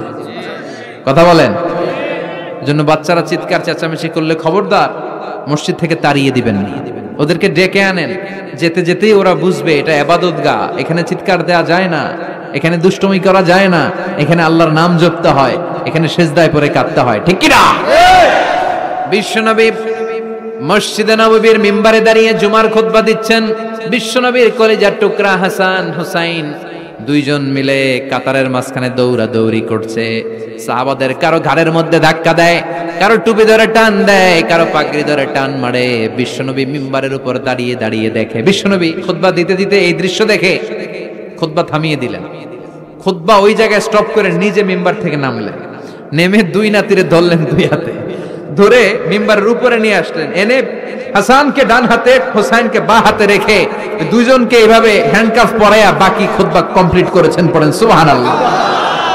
এজন্য বাচ্চাদেরকে মসজিদ থেকে তাড়াই দিবেন কোনদিন? আবার বিশ্বনবী একবার জুমার খুতবা দিচ্ছেন। বিশ্বনবী দেখলেন এক সাহাবী খুতবা চলাকালীন মসজিদের মধ্যে ঢুকেই মসজিদে বসে পড়েছে। বিশ্বনবী ডাকলেন, বললেন দাঁড়াও। সাহাবী দাঁড়ালেন। বিশ্বনবী বললেন 2 রাকাত পড়েছো নাকি? সাহাবী বললেন না, পড়ি নাই। বিশ্বনবী বললেন ওয়ারকা রাকাতাইন, তাড়াতাড়ি করে 2 রাকাত পড়ো, তারপরে বসে যাও। এটা হচ্ছে দুখুলুল মসজিদ। মসজিদে ঢুকলেই 2 রাকাত পড়তে হয়। এটা কি খুতবা চলে না কি চলে এটা দেখার বিষয় না, আপনি পড়বেন। এটা হচ্ছে সবচেয়ে স্ট্রং মত। হ্যাঁ, হানাফি স্কুল অফ থটে আরেকটা মতকে প্রমোট করা হয়, সেটা হচ্ছে আপনি ঢুকেই পড়বেন, কিন্তু খুতবা চলাকালীন পড়বেন না, কারণ খুতবা ওয়াজিব। খুতবাও কি ওয়াজিব, আগে পরে করে ওইটা আপনি পড়ে নেবেন। এজন্য যেই মতটা আপনাদের কাছে শক্তিশালী লাগে আপনারা পালন করেন, কিন্তু কিলাকিলি করা যাবে না। আবার বিশ্বনবী মসজিদে নববীর মিম্বারের মধ্যে দাঁড়িয়ে খুতবা দিচ্ছেন। এক সাহাবী এসে বলে, নবী মদিনার মধ্যে খরা দুর্ভিক্ষ, মদিনাতে কোনো বৃষ্টি নাই, আপনি বৃষ্টির দোয়া করেন। বিশ্বনবী খুতবার নিরবিচ্ছিন্নতাকে ভঙ্গ করে সাথে সাথে বৃষ্টির দোয়া শুরু করে দিলেন, হাত তুললেন এইভাবে। ওরা হাত তোলার দলিল খুঁজে পায় না, ওরা হাত তোলার দলিল খুঁজে পায় না। ইজা সাআলতুমুল্লাহ, বিষ্ণু বলেছেন ইজা সাআলতুমুল্লাহ ফাসআলুহু বিবুতুনি আকুফিকুম, আল্লাহর কাছে যখন চাইবা হাতের তালুগুলার এরকম উপরের দিকে করে আল্লাহর কাছে চাও। বিশ্বনবী আরাফাতের ময়দানে এরকম দোয়া করতে করতে করতে করতে হাত এত উপরে তুলেছেন, সাহাবারা বর্ণনা করছেন হাত্তা ইয়ারা বায়াদু ইবতাইহি, বিশ্বনবী ইজার আর রেদার মাঝখান দিয়ে এখানে বগলের শুভ্রতা আমরা দেখতে পেয়েছি। চাদরের মাঝখান দিয়ে বিশ্বনবীর হাত এত উপরে উঠে গিয়েছে, বগলের মাঝখানে সাদা সাদা শুভ্রতা আমরা দেখতে পেয়েছি। সাহাবী বলেন, ইয়া রাসূলুল্লাহ, বৃষ্টি হয় না, একটু দোয়া করেন না। বৃষ্টি নাই, খরা দুর্ভিক্ষ। বিশ্বনবী খুতবা থামিয়ে দিয়ে হাত তুললেন, তুলতে তুলতে এইরকম তুললেন আর বললেন আল্লাহুম্মা আসকিনা, আল্লাহুম্মা আসকিনা, আল্লাহুম্মা আসকিনা। এটা হচ্ছে বৃষ্টির দোয়া। বিশ্বনবী মেঘ দেখলেই পড়তেন আল্লাহুম্মা সাইয়িবান নাফিআ, ও আল্লাহ তুমি কল্যাণকর বৃষ্টি দাও, কল্যাণকর মেঘ বর্ষণ করো। বিশ্বনবী পড়তেন আল্লাহুম্মা আসকিনা গাইসান মুগীসান মাগীসান মারিআন মুরিআন নাফিআন গায়রা দাররিন আজিলান গায়রা আজিল। বৃষ্টি দেখলে আল্লাহর নবী বলতেন, ও আল্লাহ আপনি আমাদের মেঘ দিয়ে সাহায্য করেন, বৃষ্টি দিয়ে সাহায্য করেন, যেই বৃষ্টি দিয়ে আমাদের এলাকায় ঘাস আর লতা পাতা জন্মাবে, যেই বৃষ্টির মাধ্যমে আমাদের গবাদি পশুগুলোর রিজিক বেড়ে যাবে। এমন বৃষ্টি দেন যেই বৃষ্টির মধ্যে কল্যাণ আছে, ভীতিকর কিছু নাই। এরকম কল্যাণকর বৃষ্টি তাড়াতাড়ি দেন, দেরি কইরেন না। আজিলান গায়রা আজিল, আল্লাহ তাড়াতাড়ি দেন, দেরি করবেন না। এটা হচ্ছে বৃষ্টি আসার দোয়া। বিশ্বনবী দোয়া করতে লাগলেন। বিশ্বনবী দোয়ার সাথে সাথে সাহাবারা বললেন, মদিনার জমিনের ভেতরে ঝমঝম ঝমঝম করে বৃষ্টি নাজিল হওয়া শুরু করে দিল। সাহাবারা সবাই ভিজে ভিজে বাড়িতে গেলেন, এত বৃষ্টি। ওই পুরা জুমাবার বৃষ্টি, এরপর শনিবার বৃষ্টি, এরপর রবিবার, এরপর সোম, এরপর মঙ্গল, বুধ, বৃহস্পতি, এরপরে আবার জুমাবার পর্যন্ত 7 দিন টানা বৃষ্টি। কি বরকত! বিশ্বনবীর কি বরকত! এই মুবারক হাত দিয়ে কোনো গাছের মধ্যে টাচ করলে ওই গাছের ফলন বেড়ে যেত। নিউবর্ন বেবি, নবজাতক শিশুর মাথায় হাত বাড়িয়ে দিলে মাথার চুল তাড়াতাড়ি গজিয়ে উঠত। কুয়ার পানি যদি লবণাক্ত থাকতো, কুলি করে অজু করে কুলি করে কুলির পানি কুয়াতে ফেলা মাত্র লোনা পানির কুয়া মুহূর্তে মিঠা পানিতে রূপান্তরিত হতো। এক দোয়ার বরকতে টানা 7 দিন বৃষ্টি। এরপরের দিন আবার মিম্বারে উঠে তিনি খুতবা দিচ্ছেন। ওই সাহাবী এসে আবার হাজির, যে সাহাবী গত সপ্তাহে বৃষ্টির জন্য দোয়া করতে বলেছিল। আজকে এসে বলে, ইয়া রাসূলুল্লাহ আর বৃষ্টির দরকার নাই, কারণ মদিনাতে এখন বন্যা। মদিনাতে কি, যারা মদিনায় গিয়েছেন তারা দেখবেন যে মরুভূমির দেশ, ওখানে পানি ফেললে কিছুক্ষণ পরেই নাই, 1-2 সেকেন্ডের মধ্যে নাই। সূর্যের প্রখর তাপ আর কিরণ এটাকে জলীয় বাষ্প করে বাতাসে মিশিয়ে দিয়েছে, এত গরম। তো এই গরমের দেশে, মরুভূমির দেশে কি পরিমাণে রেইনফল হলে, বৃষ্টিপাত হলে বন্যা হতে পারে। ওই সাহাবী এসে বলে, নবী গত সপ্তাহের দোয়ার বরকতে সপ্তাহ জুড়ে বৃষ্টি, মদিনার ভেতরে এখন বন্যা। এই বন্যা ঠেকাবো কি করে? তাড়াতাড়ি বৃষ্টি বন্ধের দোয়া করে। এবার বিশ্বনবী আবার খুতবা থামিয়ে দিয়ে হাত উঁচু করে বৃষ্টি বন্ধের দোয়া শুরু করলেন। বৃষ্টি বন্ধের দোয়া হচ্ছে আল্লাহুম্মা হাওয়ালাইনা ওয়ালা আলাইনা। এর মানে হচ্ছে আল্লাহ বৃষ্টি দিতেছেন ভালো দেন, তবে আমগো আর লাগবে না। আশেপাশে যেখানে দরকার একটু ওইখানে দেন, আমাদের এই এলাকায় আর দিয়েন না। সুবহানাল্লাহ পড়েন।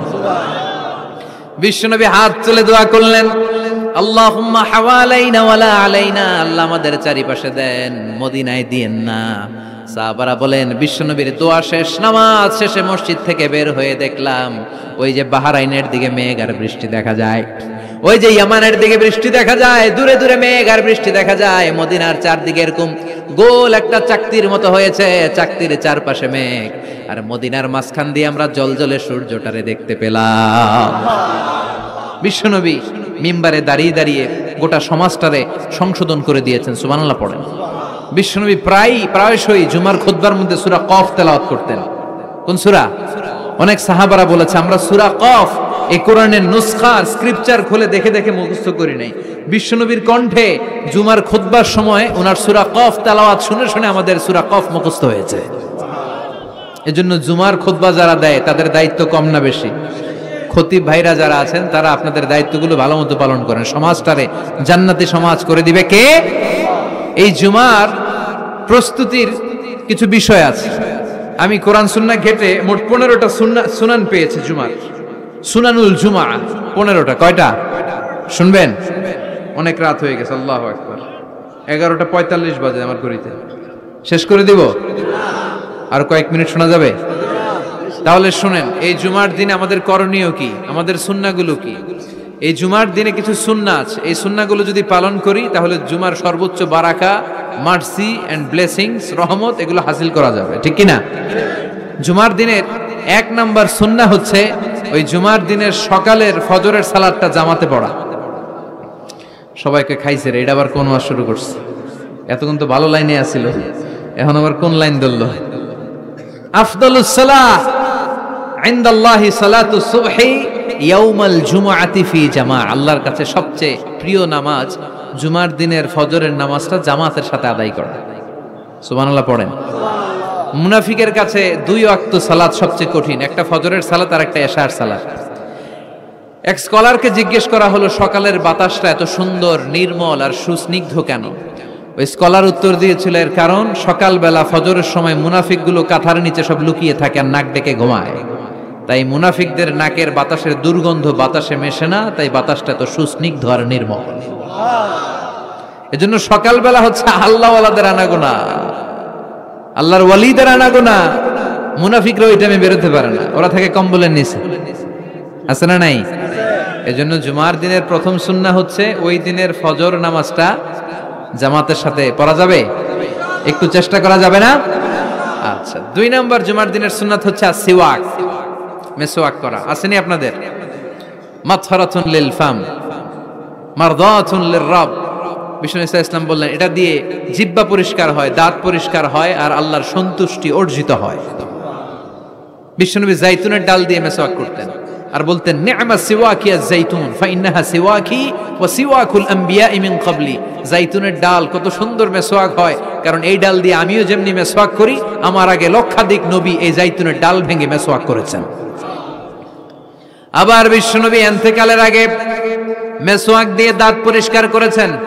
বিশ্বনবীর শালা আব্দুর রহমান যখন ঢুকলেন, আম্মা জান আয়েশার ভাই আব্দুর রহমানের হাতে একটা মেসওয়াক ছিল। বিশ্বনবীর দেহটা এত দুর্বল, কথা বলতে পারেন না, শুধু 2টি চোখ দিয়ে ফেল ফেল করে মেসওয়াকের দিকে তাকিয়ে আছে। আম্মা জান আয়েশা বুঝলেন বিশ্বনবী মেসওয়াক করতে চান। বিশ্বনবীকে মেসওয়াকটা এনে নিজ দাঁত দিয়ে চিবিয়ে চিবিয়ে নরম করে বিশ্বনবীর হাতে দেয়া হলো। বিশ্বনবী মেসওয়াক করলেন। ইন্তেকালের আগে বিশ্বনবী যেই আমলটা করেছেন ওই আমলটা ছিল মেসওয়াক করার আমল। মেসওয়াক করতে রাজি আছেন?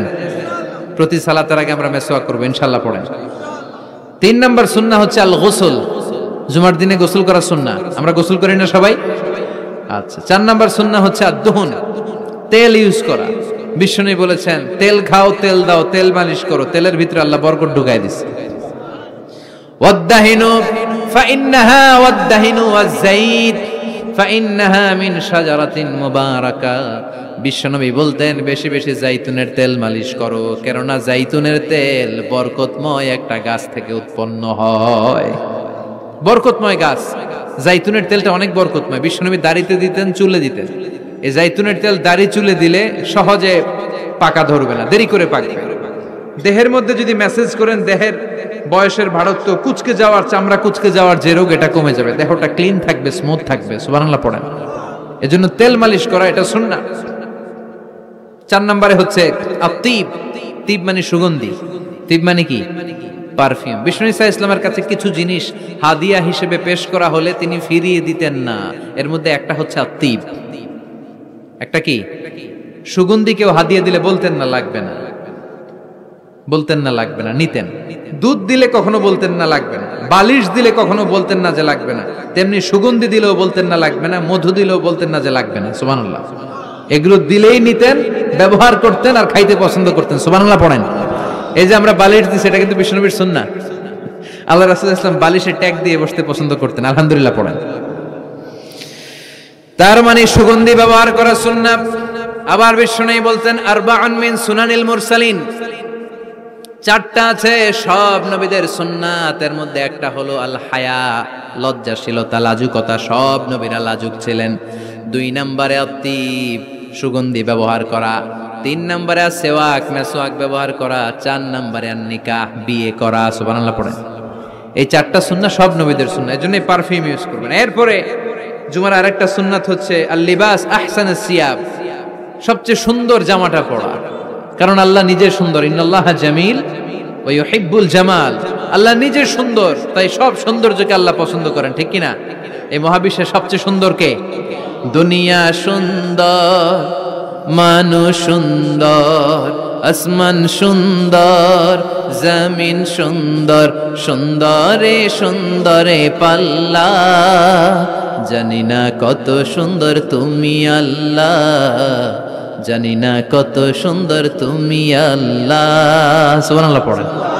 ইন্নাল্লাহা জামিল ওয়া ইউহিব্বুল জামাল, তিনি সুন্দর আর তিনি সৌন্দর্যকে পছন্দ করেন। বিষ্ণু ইসলাম বলেছেন, ইন্নাল্লাহা ইউহিব্বু আইয়ারা আসারা নি'মাতিহি আলা আবদি, আল্লাহ তার বান্দার উপর তার নেয়ামতের বহিঃপ্রকাশ দেখতে পছন্দ করেন। আপনি যদি ধনী হন, আপনার ধনীর একটা প্রকাশ যেন আপনার দেহে থাকে, এতে কোনো সমস্যা নাই। আপনি 1000 কোটি টাকার মালিক, আপনি সিরাফারা জামা পড়ছেন কেন? কিপটামি করতে বলছে কি আপনারে? আপনি সুন্দর চমৎকার জামা পড়বেন আর শুকরিয়া করবেন কার? কথায় কথায় বলবেন শুকরান লা ফখরান, শুকরিয়া আল্লাহর, ফখর করছি না। কারণ আল্লাহর দেয়া নেয়ামতের একটা বহিঃপ্রকাশ, সিম্পটম আল্লাহ আপনার দেহে, আপনার গায়ে, আপনার চলনে বচনে দেখতে পছন্দ করে। সুবহানাল্লাহ পড়েন। এজন্য জুমার দিন সুন্দর জামা পরে যাওয়া সুন্নাহ। এরপর আরেকটা সুন্নাহ হচ্ছে ইকসারুস সালাহ আলা রাসূলিল্লাহ, আল্লাহ রাসূলের উপর বেশি বেশি দুরূদ পড়া। বিশ্বনবী বলেন, জুমার দিন বরকতময় দিন, এই জন্য এই দিনে তোমরা আমার উপর আকসিরু আসসালাতা আলাইয়া, আমার উপর বেশি বেশি তোমরা দুরূদ পড়বা। ফাইন্না সালাওয়াতাকুম মা'রুদাতুন আলাইয়া, কেননা তোমাদের দুরূদ আমার কাছে পেশ করা হবে। সাহাবারা বললেন, কাইফা সালাওয়াতুনা মা'রুদাতুন আলাইকা ইয়া রাসূলুল্লাহ ওয়া ক্বাদ আরিমতা, ও নবী, মরার পরে আপনি পচে গলে মাটির সাথে মিশে যাবেন, মিশে যাওয়ার পরে আমাদের সালাতগুলো কে আপনার কাছে পৌঁছাবে, কেমন করে পৌঁছাবে? বিষ্ণু বললেন, ইন্নাল্লাহা হাররামা আলাল আরদি আন তাকুলা আজসাদাল আমবিয়া, আল্লাহ তাআলা জমিনের মাটির জন্য নবীদের দেহ খাওয়াকে চিরকালের জন্য হারাম করেছেন। জমিনের মাটি আমারে খাবে না। আল আমবিয়া ও আহইয়াউন ফি কুবুরিহিম ইউরযাকুন, নবীরা কবরে জীবিত আর তাদেরকে রিজিক দেয় কে? তবে এই জীবিতটা আমরা এখন যেমনি জীবিত, এই জীবিত নয়, এটা আলামুল বারজাখে নবীদের জন্য স্পেশাল একটা স্ট্যাটাস। কোন সুবহানাল্লাহ। এজন্য এই দিনে বেশি বেশি বিষ্ণু ঈসা ইসলামের উপর দুরূদ পড়ার দরকার আছে না নাই? এরপরে বিষ্ণু বললেন, আরেকটা সুন্নাহ হচ্ছে সূরাতুল কাহফ তেলাওয়াত করা। কোন সূরা? একেবারে কোরআনের মাঝখানে, জানেন এটা একেবারে কয় পারায়? 15 পারায়। এমন কি এই সূরা কাহফের মাঝখানে একটা শব্দ আছে ওয়ালিয়াতালাত্তাফ। দেখবেন কোরআনের সব শব্দ বাক্য এক মানে ফন্টে লেখা, এই ওয়ালিয়াতালাত্তাফ এটা আলাদা ফন্টে মোটা করে লেখা, কারণ এটা হচ্ছে মিডল অফ দ্য কোরআন, কোরআনের একেবারে মাঝখানে। এটার আগে যত শব্দ তারপরে তত শব্দ, এটার আগে যত অক্ষর তারপরে তত অক্ষর। সুবহানাল্লাহ পড়েন। ওয়ালিয়াতালাত্তাফ আছে না নাই? এই সূরাটা যদি কেউ পড়ে, অনেকগুলো ফজিলত। 1 নাম্বার ফজিলত, ইয়াকুনু লাহু নূর ইয়াউমাল কিয়ামা, এই সূরাটা কিয়ামতের দিন তার জন্য একটা আলোকবর্তিকা হবে, আর এই আলো দিয়ে সে ফুলসিরাত পার হয়ে যাবে। আবার বিষ্ণু বললেন, সূরা কাহফের প্রথম 10 আয়াত যে ব্যক্তি জুমার দিন তেলাওয়াত করবে, উসিমা মিন ফিতনাতিদ দাজ্জাল, তারে দাজ্জালের ফিতনা থেকে বাঁচিয়ে দিবে কে? আবার এই সূরাটা যে জুমার দিন তেলাওয়াত করবে, 2 জুমার মাঝখানটারে আলোকিত করে দিবে কে? এজন্য জুমার দিন কোন সূরা? সবাই বলতে হবে, মনে থাকবে সবার। এরপর তাবকির ইলাল মসজিদ, মসজিদে আগে আগে যাওয়া, আমরা আগে আগে যাওয়ার চেষ্টা করব। এরপর আল মাশিউ আলাল আকদাম, পায়ে হেঁটে যাওয়া সুন্নাহ। পায়ে হেঁটে, দূরের জায়গা হলে cycle, Honda, CNG, private car দিয়ে আপনি যেতে পারেন, সমস্যা নাই। যদি সুযোগ হয় পায়ে হেঁটে যাবেন, এটাতে সওয়াব বেশি না কম? এরপরে আদম তাখাত্তি রিকাবান নাস, মানুষের ঘাড় ডিঙ্গিয়ে যাওয়াকে বিশ্বনবী নিষেধ করেছেন। অনেকে আসে দেরিতে, যেতে চায় আগে, আসে না নাই? জুমার দিন আসছে সবার শেষে, মানুষের ঘাড়টা ডিঙ্গিয়ে সামনের কাতারে যেতে চায়। এই মসজিদটা সবার, এখানে কাউকে কষ্ট দিয়ে ধাক্কা মেরে নিজের সামনে যাওয়া যাবে?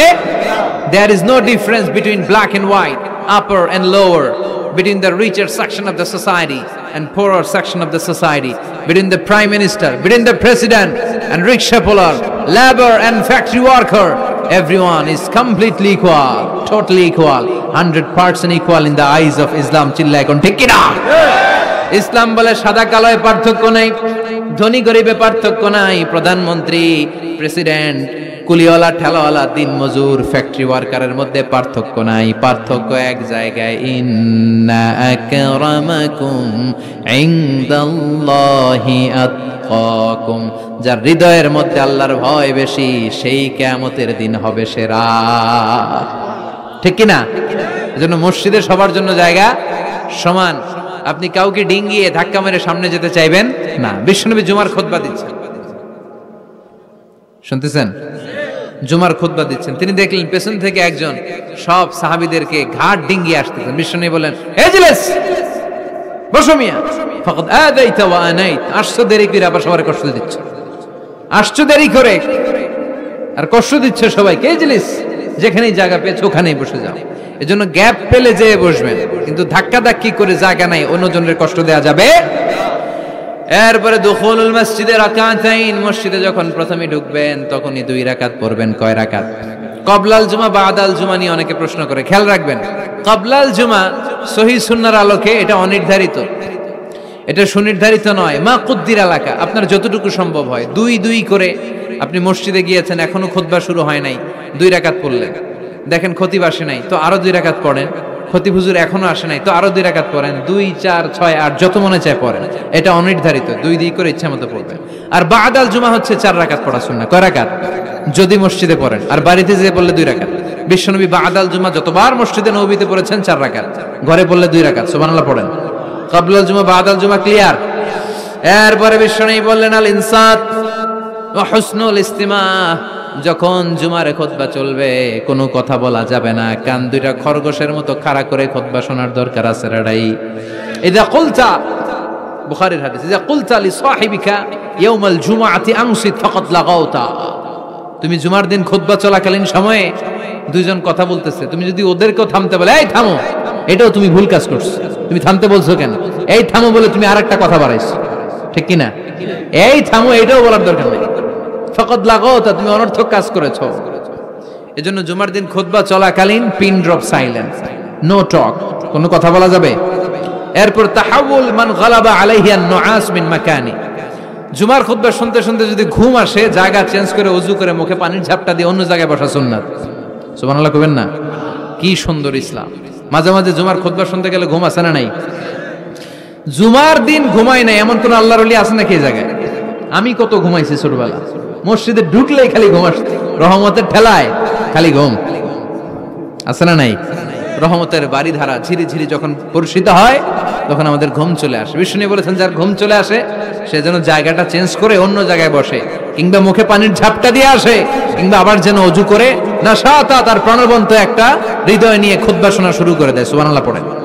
আবার বিষ্ণু বলেছেন, নামাজ পড়ার সময় কারো যদি ঘুম আসে সে যেন ঘুমিয়ে নেয়। নামাজ পড়ছেন আবার ঘুমাচ্ছেন, বিশ্বনবী বলেন নামাজ চলাকালীন ঘুম আসলে নামাজ পড়বেন, আগে ঘুমাবে। কারণ সে যদি ঘুমের ঝিমুনির মধ্যে থাকে, আল্লাহর প্রশংসা করার পরিবর্তে সে আল্লাহরে গালি দিয়ে বসবে। করতেছে প্রশংসা চাইবে, কিন্তু মুখ দিয়ে চলে আসবে কি? গালি। মানুষের চাহিদা, ডিমান্ড, হিউম্যান ডিমান্ডকে আল্লাহ কত গুরুত্ব দিয়েছে। আবার বিশ্বনবী বললেন, ইযা জাআল আশা ওয়াল আশা মান কদ্দিমুল আশা ক্বাবলা আল ইশা, এশা আশা দুইটা যদি একসাথে চলে আসে, এশার আগে আশা খায়া ফালাও। এশা মানে রাতের শেষ নামাজ, মানে এশার নামাজ। এশা মানে কি নামাজ? রাতের নামাজ। আর আশা মানে রাতের খাবার, সাপার অথবা ডিনার। রাতের খাবারকে আরবিতে কি বলে? আশা। আর এশার নামাজরে আরবিতে কি বলে? এশা। তো বিশ্বনবী বললেন, এশা আর আশা দুইটা যদি একসাথে আসে, আগে আশা খাইয়া লও, পরে এশা বইরো। কারণ আশা থুইয়া মানে বিরিয়ানির প্যাকেট থেকে যদি নামাজে দাঁড়াও, মন চলে যাবে ওইখানে, কি রে আমি কি ঠ্যাং পাইলাম না রান পাইলাম, খাবার কি গরম না ঠান্ডা, আমার প্যাকেট আছে তো না নিয়ে গেল কেউ, টেনশন আছে না নাই? এজন্য এশা আশা একসাথে হইলে আগে আশা খাও। সুবহানাল্লাহ পড়েন। এরপরে বিশ্বনবী বললেন, বেশি বেশি দোয়া করবা। জুমার দিন দোয়া করলে কবুল করে কে? বিশ্বনবী বলেছেন, জুমার দিনে ইন্না ফিল জুমআতি সাআ লা ইউয়াফিকুহা আবদুন ইল্লা আ'তাহা, জুমার দিনে এমন একটা মুহূর্ত বা ক্ষণ আছে, ওই মুহূর্তে যে যাই চাবে আল্লাহ তাই দিয়ে দিবে। কিন্তু এই সময়টা কখন? এক একজন এক এক কথা বলেছে। কেউ বলেছে 2 খুতবার মাঝখানে খতিব যখন বসে ওই মুহূর্তে, কেউ বলেছে নামাজের আগে, কেউ বলেছে নামাজের পরে। সবচেয়ে গ্রহণযোগ্য মতামত হচ্ছে আসরের সালাতের পরে মাগরিবের আগ পর্যন্ত, বিশেষ করে ক্বাবলা গুরুবিশ শামস, সূর্য ডোবার আগের যে অন্তিম মুহূর্তটা, ওই মুহূর্তে আপনি আল্লাহর কাছে যাই চাইবেন, আল্লাহ তাই দিয়ে আপনাকে ধন্য করে দেবে। তাহলে জুমার দিনের গুরুত্ব আছে না নাই? এই সুন্নতগুলো পালন করা যাবে, আগে আগে জুমার নামাজে যাওয়া যাবে, জুমার খুতবায় অংশগ্রহণ করা যাবে। তো এই জুমার খুতবাগুলো নিজেদের জীবনের জন্য পাথেয় হিসেবে সংগ্রহ করতে হবে। আর খতিব সাহেব যারা আছেন তারা কনস্ট্রাকটিভ, গঠনমূলক উপায়ে এই জুমার খুতবা দ্বারা সমাজটাকে আলোকিত করবেন। আমরা যেন কোরআনের আলোকে নিজেদেরকে আলোকিত করতে পারি, সমাজটারে আলোকিত করতে পারি, গোটা বিশ্বটারে আলোকিত করতে পারি। আল্লাহ তুমি তৌফিক দাও। আরো জোরে পড়ি আমিন। যতগুলো কথা বলেছি কোরআন সুন্নাহর আলোকে বলেছি, বানিয়ে কিছু বলি নাই। তারপরেও এই উঠতেছেন কেন আপনারা? উঠছেন কে কে দেখি? কে কে উঠলেন? ম্যাটঙ্গর বসেন, কেউ উঠবেন না, একসাথে বিদায় নিব। যতগুলো কথা বলেছি কোরআন সুন্নাহর আলোকে বলেছি, বানিয়ে বলি নাই। তারপরেও আমার মনের অজান্তে কোনো মিস ইনফরমেশন যদি আমার মুখ ফসকে বেরিয়ে যায়, সেগুলো যেন আল্লাহ তাআলা আমাদের স্মৃতিপট থেকে মুছে দেয়। আমরা পড়ি আমিন।